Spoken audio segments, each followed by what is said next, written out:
在福利院归来的途中，母亲不幸遭遇了泥石流的袭击，身受重伤，陷入了昏迷，被紧急送往了抢救室。得知这一噩耗，我正身处异地出差，立刻购买了最近一班的航班，如同箭一般飞驰而回。在前往医院的路途上，我如同钟摆一般，一遍又一遍地拨打着妻子顾叶叶的电话，却始终无人应答。经过了漫长的等待，她终于回电，语气中充满了怒火：“你疯了吗？不知道我在忙吗？”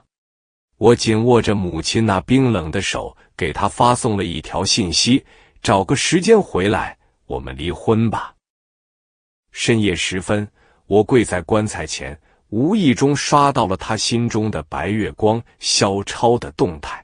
原来以出差为借口的妻子，此刻正陪伴着他的白月光在海边追逐那蓝色的泪珠。就在那一刻，我恍然大悟，我已经不再爱他了。我如同失去了灵魂的躯壳，机械地完成了母亲的火化仪式，双手捧着骨灰盒，我跪倒在母亲的墓前，泪水如同决堤的河流，无法抑制。幸运的是，有卢妈陪伴在我身边，在我几度因悲痛欲绝而昏厥时，是她代替我联系了亲朋好友，邀请他们前来吊唁。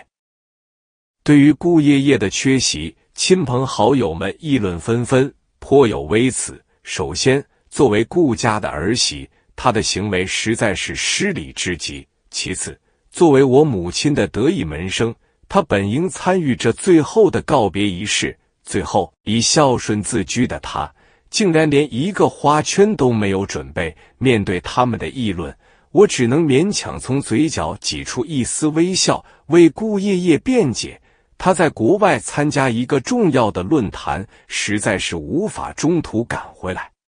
亲友们轻轻地拍打着我的肩膀，安慰我：“妍妍，要保重身体，你还有父亲和孩子需要照顾。”是的，我不能倒下。就在半年前，我的父亲因为过度劳累，在飞机上突发脑梗，至今仍然昏迷不醒。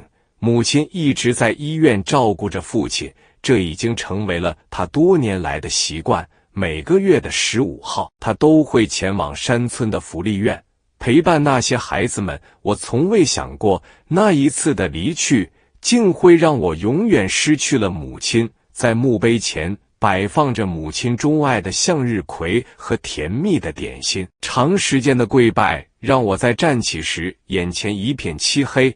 卢妈迅速伸出援手稳住了我，她眼中流露出深深的怜惜，轻声说道：“你不能倒下，快回去休息吧。1年前的大手术让我的身体状况一直未能完全恢复，在剧烈的悲痛中，我的心如同被利刃切割，痛楚一阵阵的抽搐。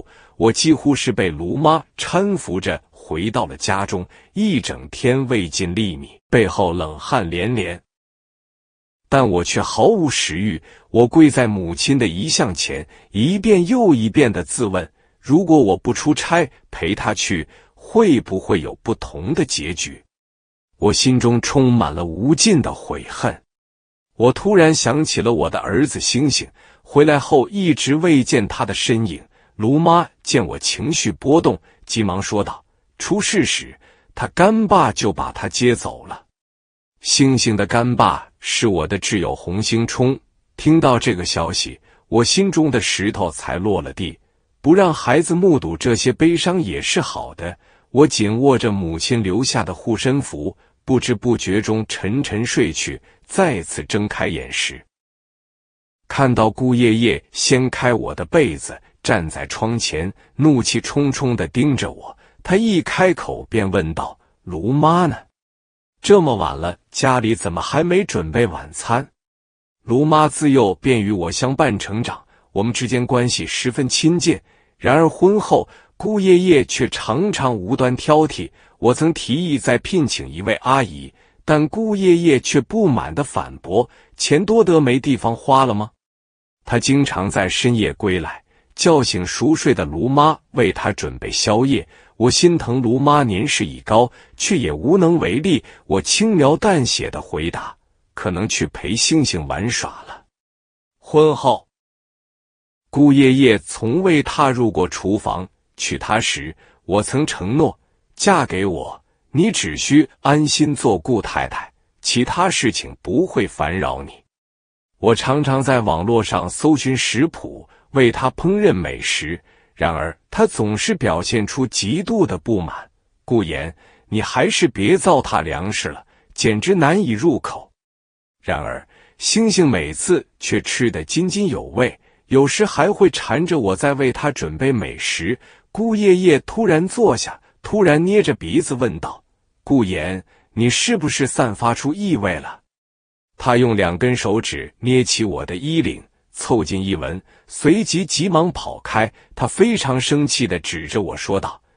在梦中见到了妈妈，她站在那里，张开双臂，对着我微笑着喊道：“妍妍，抱抱。”我如同一只渴望温暖的小鸟，总是依恋着母亲的怀抱。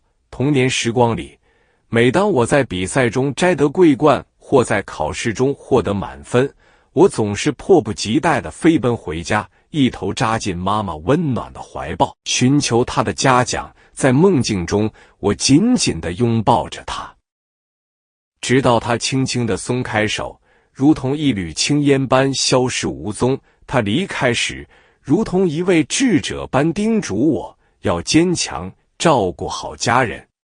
她依旧保持着那份温柔与善良，如同春天的阳光，总是温暖地照耀着他人。这份离婚协议书如同一块沉重的石头，早在1年前就已经准备好。在星星的生日之夜，顾爷爷接到他心中的白月光肖超的电话后，便急匆匆地宣称公司有紧急事务需要处理，必须外出。我紧握着他的衣袖，如同抓住最后一根救命稻草般恳求道：“能不能不去？至少陪孩子吹完蜡烛。”然而顾爷爷却如同挣脱束缚的野兽，甩开我的手，冷冷地说道：“不是还有你吗？肖超的儿子发高烧，他一个人照顾不来。”那夜，我和他之间的争执如同一场暴风雨，我紧紧拽着他的手，始终不肯松开，他却如同一只挣脱牢笼的鸟，不顾一切地拼命甩开我的手，愤怒地斥责道：“你一个大男人怎么这么小肚鸡肠？我去照顾一下朋友家的孩子怎么了？”那夜，无论星星如何泪眼婆娑地恳求他一起吹蜡烛，他都如同一阵风般甩开手，头也不回地离去。肖超是在星星3岁时带着儿子离婚后回国的。自那以后，顾爷爷变得如同一只忙碌的蜜蜂，愈发忙碌。之前每隔1-2天，他都会回家陪伴星星读睡前故事。自那以后，他1个月也陪不了星星2夜，如同月亮与地球的遥不可及。星星时常问我，如同一个寻求答案的探险家：“爸爸妈妈是不是不喜欢我了？为什么夜晚总是不回来？”我总会如同一位温柔的守护者，轻声安慰他说：“怎么会呢？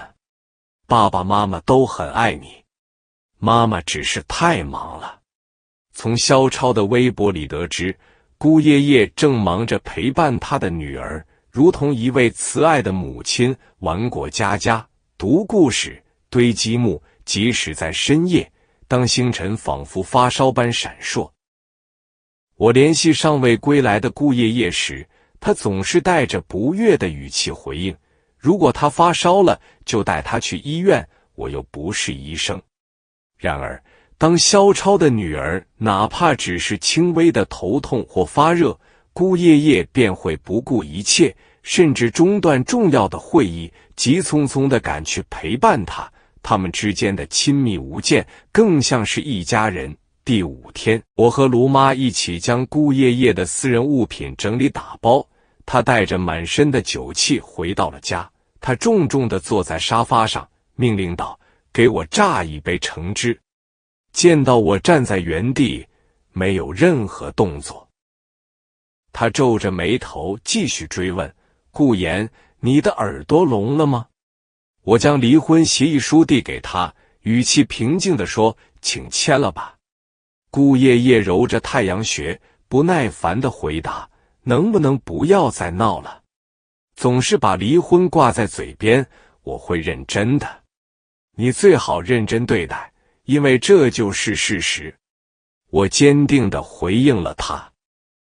他看到我坚决的态度，拿起离婚协议书开始翻阅。过了一会儿，他再次将离婚协议书撕成碎片，愤怒地甩在我的脸上，说道：“你想让我一无所有的离开？别做梦了。”接着他又补充问道：“你妈妈知道这件事吗？她同意吗？”他清楚我妈妈对他的喜爱，他曾是我妈妈的学生，从大学1年级开始，我妈妈就一直在各方面关照他，甚至他大学4年的学费都是我们家资助的，研究生的费用也不例外。我妈妈常说，她把她当作自己的亲生女儿看待。但现在，我妈妈已经无法给她任何答复了。她一遍又一遍地拨打我妈妈的电话，却始终无法接通。她满是疑惑地问：“你妈妈是不是出去旅游了？怎么联系不上？”我冷笑了2声。如果她真的关心，就会知道，我妈妈是不可能丢下我爸爸独自去旅游的。自从我父亲病倒，她就像不知疲倦的守护者，不分昼夜地在医院里照料，连那银丝般的白发也悄然增多。在萧超还未归国的岁月里，姑爷爷与我的父母亲如同亲人般频繁相见，他总是不遗余力地为我父亲挑选滋补品、茶叶，还会陪伴我母亲穿梭于商场挑选新衣。家族中的长辈们都称赞顾家娶到了一位孝顺的儿媳。然而自从萧超回国，他的心便被那对父女牢牢占据。我母亲多次邀请他，他却再也没有陪伴过。他心中的疑惑如同藤蔓般蔓延，决定去隔壁探个究竟，却被我及时拉住。你现在去找他没有任何意义，离婚是我经过深思熟虑后的决定。我坚定地说。但姑爷爷哪里听得进这些话语？他愤怒地反驳，即使没有意义，我也要去当面质问他为何会同意，我究竟犯了多大的错误。直到他冲向门口，意外撞见了前来送遗物的警察，真相才如晴天霹雳般降临。警察对我说，你母亲的钱包在整理时没有一同交给你，现在我们送来，并向您表示歉意，这是我们的工作疏忽。姑爷爷睁大了眼睛，不解地问警察，我婆婆的钱包怎么会在你们这里？警察回答，这是遗物。姑爷爷听完后眼眶泛红，转身问我，他们说的这是什么意思？咦，我沉重地点了点头，说，在你和萧超追逐蓝眼泪的那个夜晚，我陪伴着我母亲在太平间。姑爷爷紧抓着我的衣袖，哭声震天，一遍又一遍地问，怎么可能？怎么会这样？而我却如同视而不见，继续将2份协议书递到他手中，说，签了吧，别让事情闹到法庭。无论我如何劝说，姑爷爷始终拒绝签字，再次离家而去。当我再次见到他时，是在医院抢救室的门外。洪兴冲曾向我透露，姑爷爷计划在夜晚接走星星，承诺带他去游乐场享受欢乐时光。我默默同意了。尽管我们的婚姻已经走到了尽头，但她仍然是星星的母亲。然而天有不测风云，姑爷爷的公司突然有紧急事务，不得不将星星交给了萧超。萧超独自一人带着2个孩子，在路上为了给他的女儿拧开瓶盖，不慎撞上了电线杆，车内仅有一个安全座椅。萧超让他的女儿坐了上去，她安然无恙，但星星却因撞击而受到重伤，被紧急贴上了红色标签，送往抢救室。我眼中充满了血丝，紧抓着姑爷爷的衣角，愤怒地质问他，为什么？你明明可以联系我或者洪兴冲，为什么要把星星交给他？姑爷爷却还在为萧超辩护，他也不是有意的，你看他自己都受伤了。萧超的额头受了轻伤，胸部轻微骨折，但我的星星现在正在抢救室里，生死未卜。洪兴冲愤怒地斥责道，早知道你这么不负责任，现在看来你根本不配做一个母亲。我紧握拳头，提着萧超的衣角，歇斯底里地对他说，如果我的儿子出事，我绝不会放过你。”顾爷爷一把推开我，挡在萧超面前说道：“你讲不讲道理？我说了，他不是故意的。”我狠狠地给了顾爷爷一巴掌，恶狠狠地对他说：“还有你，我也绝不会放过你。”顾爷爷说：“不放过我就离婚。”我却冷笑着回应：“你别想得太简单了，你最好祈祷星星安然无恙。”在急救室外，我如同一滩泥般瘫坐在门口，焦急地等待着。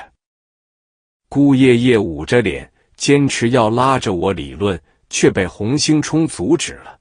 他将头埋在萧超的肩上，哭得泣不成声，诉说着自己的苦楚，试图推卸责任。洪兴冲实在无法忍受，他的声音如同雷霆般在医院的走廊里回荡：“请你们注意一下影响，这里可是医院，要调情请到外面去。”顾爷爷的声音带着哽咽，他反驳道：“你在胡说些什么？”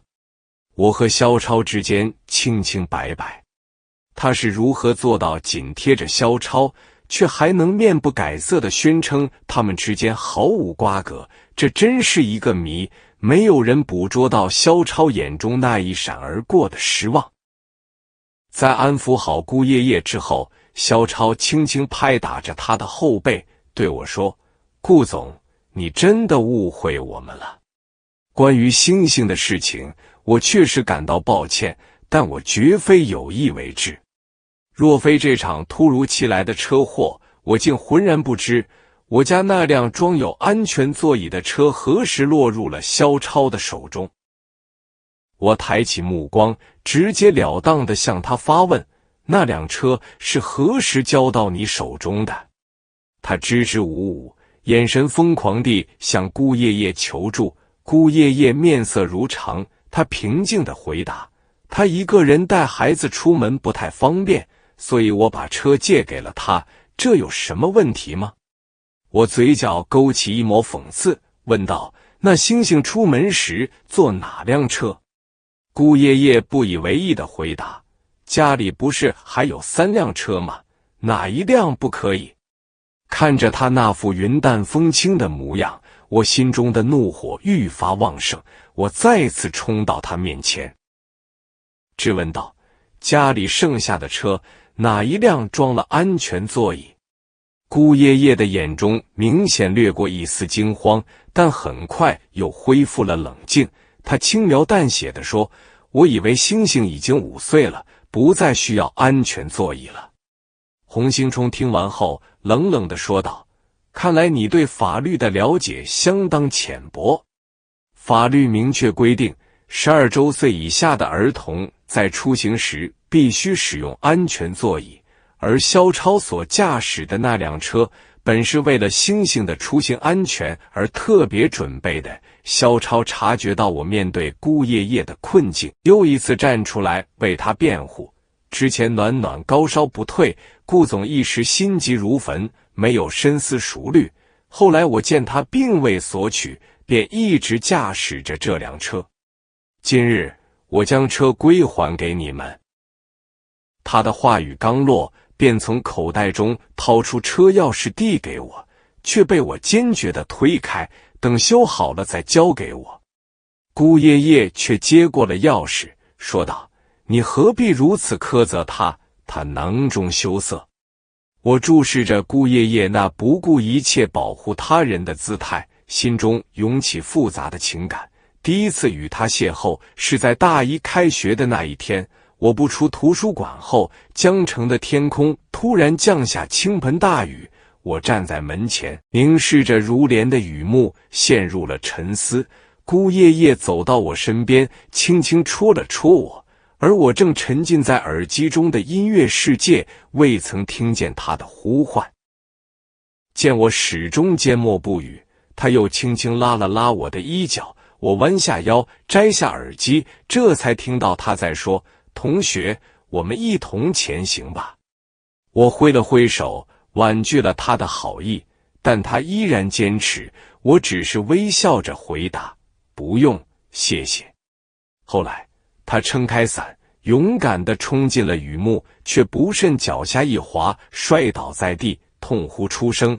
我犹豫了3秒，随即冲上前去，将他紧紧抱起。在前往医院的途中，他喃喃自语：怪不得不需要伞，原来你有车。陪他在医院处理好伤口后，我租了一辆轮椅送他返回学校。当我们经过校门口时，他坚持要请我喝一杯奶茶，我将奶茶转手送进了校长办公室。我妈妈好奇地问道：刚开学就有小姑娘追求我们妍妍了吗？无论我如何解释，我妈心中的怀疑之种已然生根。直到第2天傍晚，我妈给我打来电话，她告诉我系里有个女孩坐着轮椅来上课，说是昨天在图书馆门口摔伤了腿。那天我才恍然大悟，原来她就是顾叶叶，我妈口中的勤奋少女。顾叶叶的家境贫寒，她依靠着助学金，如同一艘小船，在知识的海洋中，从高中一路航行至大学。她的父亲曾通过电话向学校传达了放弃学业的决定，是我的母亲携手专业的教师，如同使者般远赴江南，亲自登门进行劝说。我的母亲归来后，向我透露了一些细节。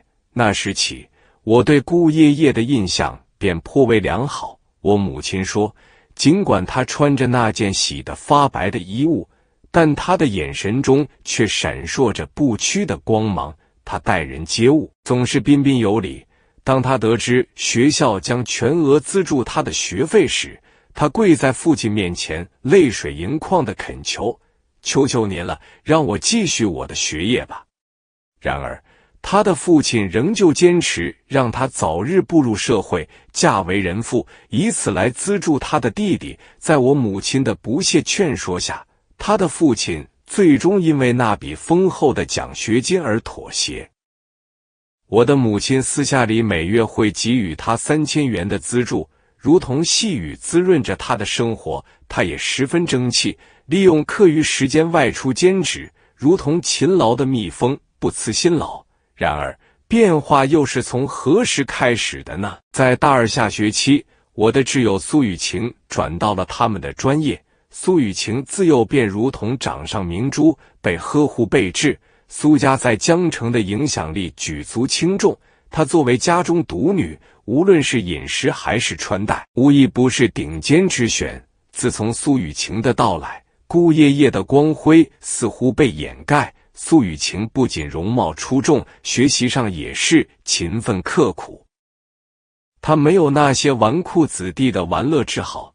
当顾叶叶听闻每位专业课老师都对苏雨晴赞不绝口时，嫉妒的火焰在她心中燃起。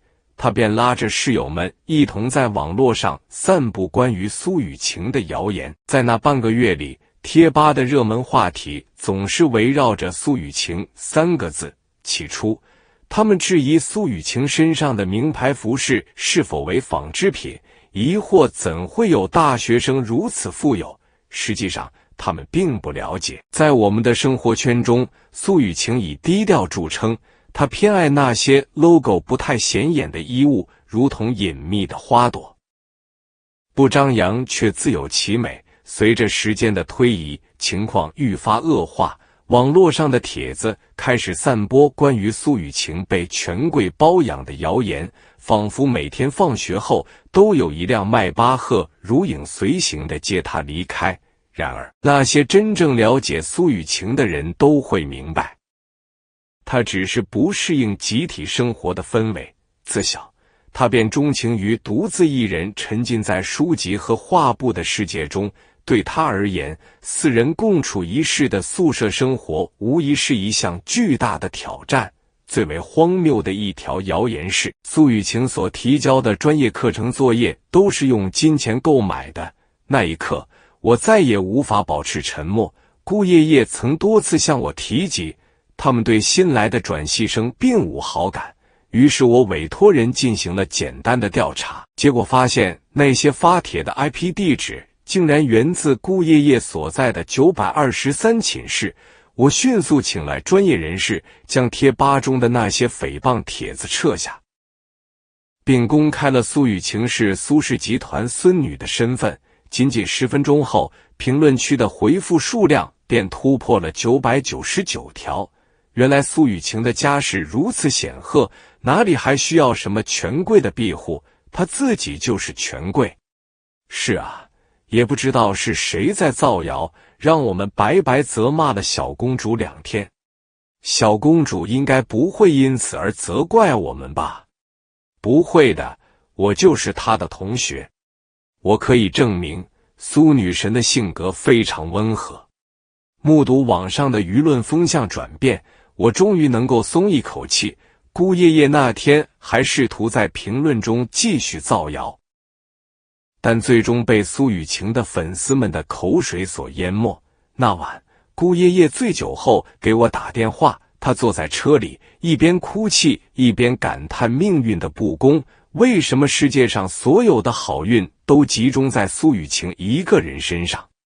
无论我如何劝说，让他不要与苏雨晴为敌，他仍旧无法抑制心中燃烧的嫉妒之火。在大2学期末，他带头散布苏雨晴考试作弊的谣言，结果被苏雨晴追究责任。学院对他施以了一次警告性的惩戒，他手提2杯香浓的奶茶，如同携带着希望的使者找到了我，询问我是否有能力为他排忧解难。我反问他，我能做些什么？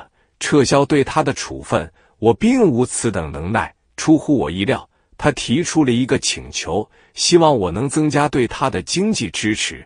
起初我坚决拒绝，因为资助事宜全由我母亲负责。然而他泪眼婆娑，不断哀求，甚至声称我给予他的资金将作为借款，待他将来工作后逐步偿还。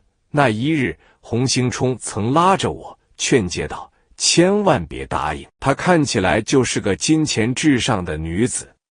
那时我并未洞察情姑爷爷的真实意图，最终为他开通了附属卡，谁料想每月高达20万的信用额度，竟在短短1个月内被他挥霍一空。我震惊地询问他资金流向何方，他却不耐其烦地回应，你既然答应给我，何必问东问西？你真的在乎这点小钱吗？我注意到他身上的衣物、饰品都已换成了高端品牌，最终没有深究，只当作是帮助他过上更好的生活。直至某次，他邀请系里的同学共进晚餐，电话中声称自己饮酒过量，请求我去接他。我站在包厢门外，无意中听到了他与苏雨晴的对话。起初，他高声向同学们宣布，等会儿顾言会来接我，我就先行一步。我在学校中的名声颇为显赫，一方面因为我的母亲是该校传媒系的主任兼副校长，另一方面因为我年年在计算机系名列前茅，每学期都能获得1等奖学金。众人听后便在包厢内起哄，你和顾少究竟是什么关系？苏雨晴的回答如同利刃一般直刺我的心脏。她笑着回答，我和他没什么特别的关系，他不过是我众多追求者中的一个。正当我准备推门而入时，苏雨晴开口了，他与姑爷爷同属一门学科，这样的聚会自然不会缺少他的身影，那你对他有感觉吗？苏雨晴毫不掩饰地抛出了这个问题。实际上，站在门外的我同样渴望知晓他的答案。我坦白，后来私下为他办理附属卡时，我心中确实藏有私心。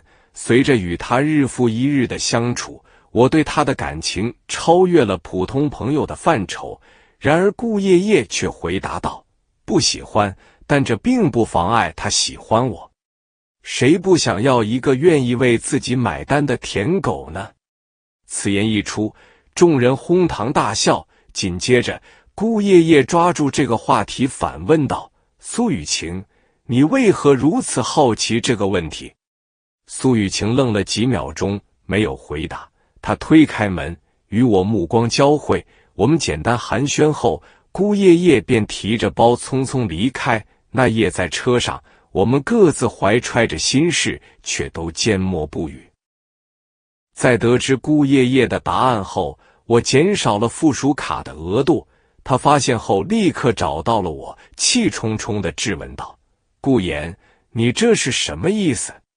那点额度连买个包都不够。”我冷冷地回答：“你现在少花点，将来也少还点。”既然他对我并无情感，那么一切按规矩来，他花费的每一分钱，将来我都是要追回的。姑爷爷小心翼翼地问我：“昨晚我们的对话，你是不是都听到了？”我轻描淡写地嗯了一声，便转身离去。从那天起，姑爷爷像是换了个人。每天下午上课前，他都会来到我们的专业课教室，为我送来食物。每个夜晚，他都会坐在球场边为我加油鼓劲。每天清晨和夜晚，他都会给我发来早安和晚安的问候。洪兴冲一见便惊叹道：“姑爷爷是否性情大变，或是被某种神秘力量所缚？他怎会如此转变？”正当我们赌注他能坚持多久时，他凭借坚毅的力量打破了我们所有人的预想。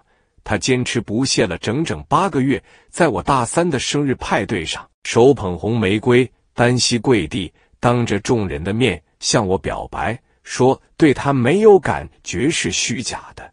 但我内心也充满了恐惧，毕竟洪兴冲他们一直在猜测姑爷爷这样做是为了我口袋里的财富。我没有立刻答应他，只是承诺会深思熟虑。告白未果后，他并没有像其他人那样消失无踪，反而他出现在我周围的频率更加频繁。不仅全校师生，甚至我的母亲都听闻了姑爷爷追求我的消息。我母亲甚至成为了幕后推手，在我周末回家时拉着我聊了半个多小时。他的言语中无一不是对姑爷爷的赞美。当我提出我的疑虑，姑爷爷是否可能因为我家境优越而喜欢我，我母亲却给出了一个不同的答案：人生就是一场是错的旅程，不亲身经历怎能知晓？我们又不是能读懂人心的书。那晚，我给姑爷爷发送了一条信息，表示愿意与他尝试3个月的关系，如果双方都觉得合适，便正式确立恋爱关系。我们顺利度过了3个月，期间姑爷爷对我关怀备至，我也自然而然地将他的信用卡额度恢复到了原先的水平。那次，他多次向我确认这是我自愿的决定，并录制了小视频。我以为这是他成长的标志，变得更加谨慎小心，于是我配合他完成了录制。后来，我才意识到他的真实意图并非如此。当我母亲得知我们在一起后，她也表示了赞同，并且对姑爷爷也给予了更多的关心和照顾。直至姑爷爷完成了研究生的学业，我们便计划步入婚姻的殿堂。在我们即将结为连理之际，他向我袒露心迹，他的内心深处曾有一道皎洁的月光。我紧握着他的手，目光坚定地询问：“那么，你现在还对他心存眷恋吗？”姑爷爷坚决地摇了摇头，语气坚定地回答：“当然不，与你携手，我自当全心全意。”我轻抚着他的肩膀，温柔地说：“就让往事随风而去，未来你只需深爱我便足够。”婚后3年，他确实履行了他的诺言。然而，所有的温馨都不敌那白月光的再次降临。医生推开门，将我从回忆中唤醒。我急切地抓住医生的手，迫切地询问：“情况如何？孩子安全吗？”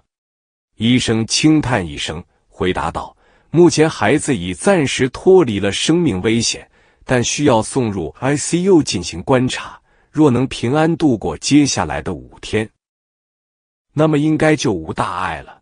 我目送着星星被送入 ICU， 泪水如断线的珍珠般滑落。就在几天前，也是在这间抢救室外，我签下了那份冰冷的死亡通知书。在那漫长的5天里，我未曾踏足公司，而是日复一日地在 ICU 门外徘徊，不断地向上天祈求一丝怜悯。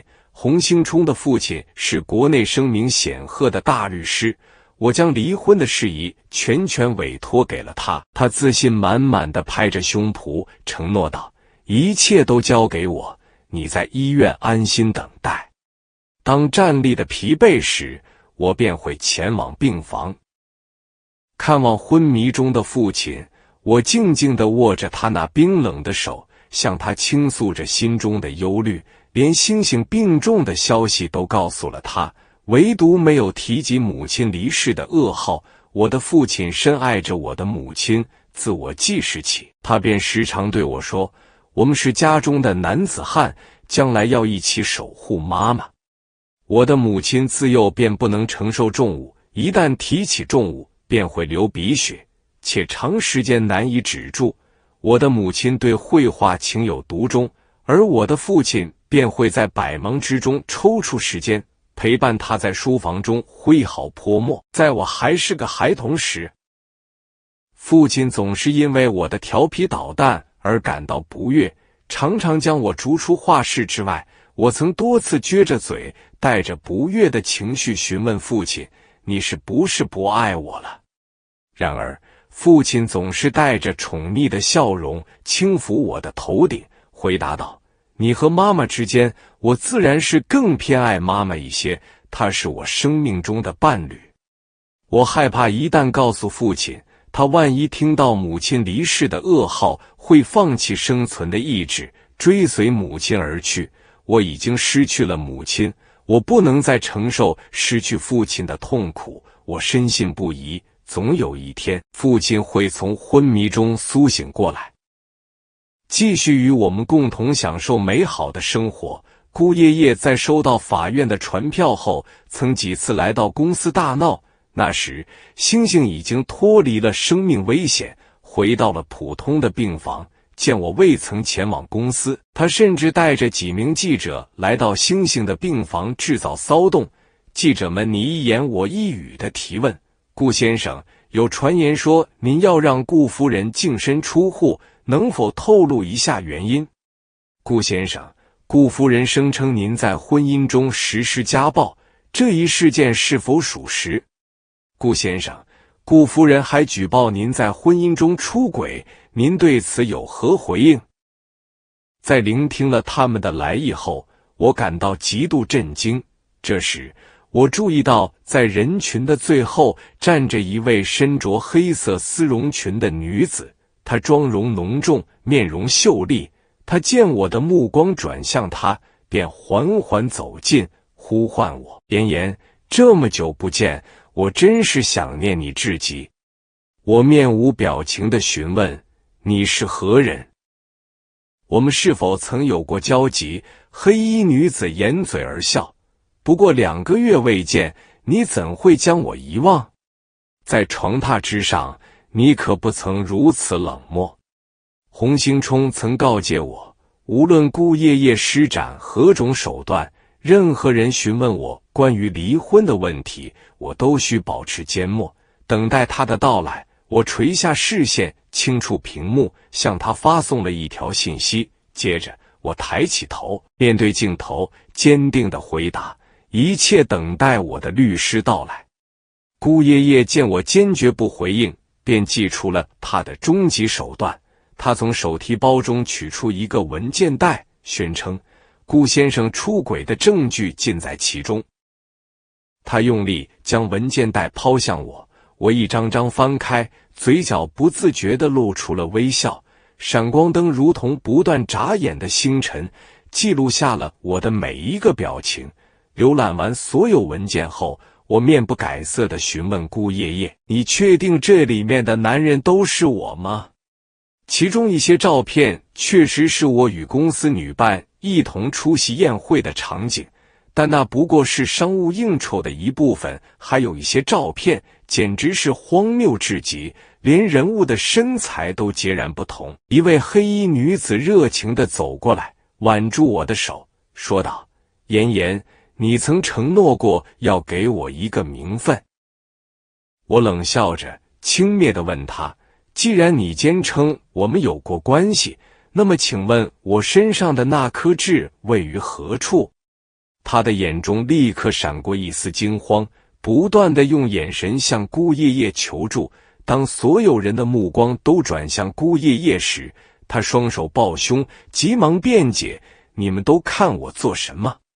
我跟他并不熟悉。”黑衣女子见顾叶叶与他划清界限，只得硬着头皮回答：“在左胸。”我放声大笑，对顾叶叶说：“找人演戏时，你得考虑得更周全一些，连这样的细节都不告诉他吗？”黑衣女子被我揭穿后，羞愧地低下头，匆匆逃离了现场。洪兴冲带领保安将他们驱逐出去，对顾叶叶严厉警告：“少惹事，否则你会后悔莫及。”顾叶叶怒视着洪兴冲，心中虽然愤怒，却不敢表现出来。在陪伴星星的时光里，我曾询问他将来是想跟随我还是顾叶叶生活，星星毫不犹豫地选择了我。他的眼睛如同夜空中闪烁的星辰，对我轻声细语：“父亲，我心中唯有你，我愿永远伴你左右。”我心中的巨石终于落地，洪兴冲办事雷厉风行，离婚官司大获全胜。顾叶叶被判净身出户，他带着得意的笑容对我说：“婚姻期间，你父亲将瑞金商场转赠于我，我也不算一无所获。”正当他沉浸在自满之中时，洪兴冲从包中抽出2份转让协议，冷不防地甩向他。顾叶叶阅读完毕后，脸色骤变，惊慌失措地询问：“这些字迹是何时签下的？”我面无表情地抬眼反问他：“难道连自己的签名都不认得吗？”顾叶叶经过再三确认，不得不承认那确实是他的亲笔签名。他陷入了深深的沉思。自从她怀孕后，便以准妈妈的身份为由，向我父亲索要他名下的瑞金商场。瑞金商场在江城的名声如雷贯耳，我父亲见她怀孕有功，加之我母亲的劝说，便答应了。签订协议那天，顾叶叶急于参加高中同学聚会，未细看条款，便随意让秘书翻页签字。他未曾察觉，那份协议正是洪兴冲精心拟定的。最初洪兴冲向我提议加入这条款时，我坚决反对，但他以多年的兄弟情谊相威胁，迫使我必须加入这一条款。若女方在婚姻期间出轨，转让协议立即失效。现在看来，我必须感激洪兴冲的坚持。未曾料到，真有需要用到这一条款的一天，顾叶叶彻底崩溃，坐在地上，哭得撕心裂肺，紧紧抓住我的衣角，问道：“顾言，你真的要如此绝情吗？与你结婚6年，就算没有功劳，也有苦劳。”当我将宋超的微博展示给他看，并问他：“你有何颜面与我谈功劳和苦劳？”他彻底慌了神。他问我：“你是何时得知这一切的？”自从宋超父女俩踏上归国的旅程，我便洞察了一切。顾叶叶迎接归来的那天，苏雨晴也出现在了机场的喧嚣之中。她破例地拨通了我的电话，语气中带着一丝戏谑：“你的妻子正在机场迎接一对父女，我已经把照片发送到了你的微信。